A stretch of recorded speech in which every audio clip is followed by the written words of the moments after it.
دنیا علم فقہ اور طریقت میں نام عروج پر ہے، ان کا نام بھی سیدنا امام جعفر صادق کے شاگردوں کی لسٹ میں دیا جاتا ہے۔ سبحان اللہ، بے شک جی بے شک۔ اور امام جعفر صادق علیہ السلام کو خالق ارض و سما نے اپنے جد اعلیٰ مولا مرتضیٰ کا علم ورثے میں عطا فرمایا۔ بے شک بے شک۔ جس طرح یہ شان اور عظمت مولا مرتضیٰ کی تھی کہ سوال کرنے والا سوال کرتا، بارگاہ ولایت میں فی الفور بارگاہ ولایت سے اسے اسی وقت جواب دیا جاتا تھا۔ سبحان اللہ۔ یہی مقام شہزادہ مولا مرتضیٰ کا تھا کہ جس وقت بارگاہ امامت میں سوال کیا جاتا تھا، امام جعفر صادق علیہ السلام بندے کی علمی سمجھ کے مطابق اس کو فی الفور جواب دیا کرتے۔ بے شک سبحان۔ اور امام جعفر صادق کا یہ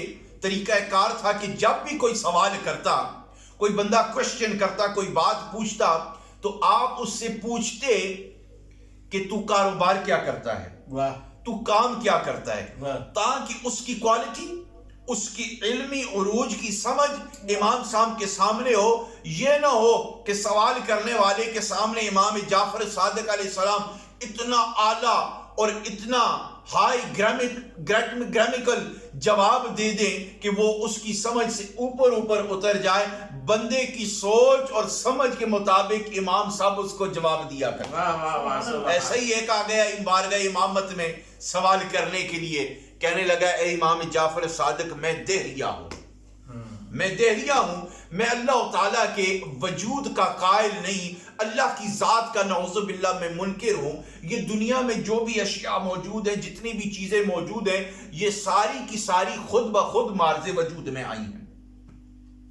تو امام صاحب نے فرمایا اچھا تو یہ دنیا میں چیزیں، ان کے بارے میں تیرا کیا خیال ہے؟ اس نے کہا یہ naturally they have been here since day one، وہ روز اول سے یہاں پر موجود ہے، کوئی بنانے والا نہیں، کوئی ان کو چلانے والا نہیں۔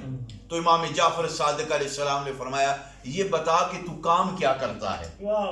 اس نے کہا حضرت میں ملاح ہوں، میں ملاح ہوں، کشتی چلانے والا ہوں، I am a sailor، میں کشتی چلانے والا ہوں۔ تو آپ نے فرمایا اچھا یہ بتا کہ تیرے کشتی کے کاروباری زندگی کے دوران کبھی سیلاب آیا ہے، کبھی طوفان آیا ہے، کبھی آندھی آئی ہے؟ کہنے لگا حضور ہاں، یہ تو پھر میری زندگی میں یہ معاملہ ہے، موسم بہاراں کا بھی آتا ہے، طوفان کا بھی آتا ہے، سیلاب کا بھی آتا ہے، آندھی کا بھی آتا ہے۔ امام صاحب مسکرا کر فرمانے لگی یہ بتا جس وقت تو کشتی چلاتا ہوتا ہے، تو کشتی میں ہوتا ہے، پانی میں ہوتا ہے، اس کی گہرائی میں سیلاب آ گیا، آندھی آ گئی، طوفان آ گیا، تو گھبرا کر کیا کرتا ہے؟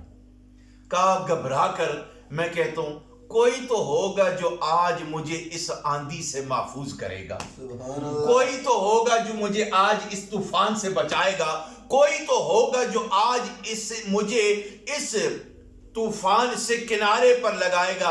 امام صاحب مسکرا کر فرمانے لگے وہ جس کے بارے میں تو سوچتا ہے نا کہ کوئی ہوگا، وہ کوئی خدا ہی ہے، سبحان اللہ، وہ کوئی خدا ہی ہے۔ تو اس نے پھر اس وقت اللہ کی ذات پر ایمان اور یقین کا عقیدہ پختہ کر دیا۔ یہ مقام اور مرتبہ اللہ تعالیٰ نے امام جعفر صادق کو عطا فرمایا۔ سبحان اللہ۔ سامعین، خواتین و ناظرین و حضرات، اب دیکھیں کہ یہ علوم، یہ دین کا علم، شریعت، علوم قرآن، علوم حدیث اور علوم شریعت، علوم منطق، علوم فقہ، یہ دینی معاملات کے علوم امام جعفر صادق کے پاس موجود تھے۔ لیکن آپ اگر انسائکلوپیڈیا آف اسلام اٹھا کر دیکھیں تو اس میں آپ کو یہ بات یہ چیپٹر کے ساتھ واضح ملے گی کہ who was the founder of various scientific topics، کہ سائنس کی جو علوم ہیں، مثلاً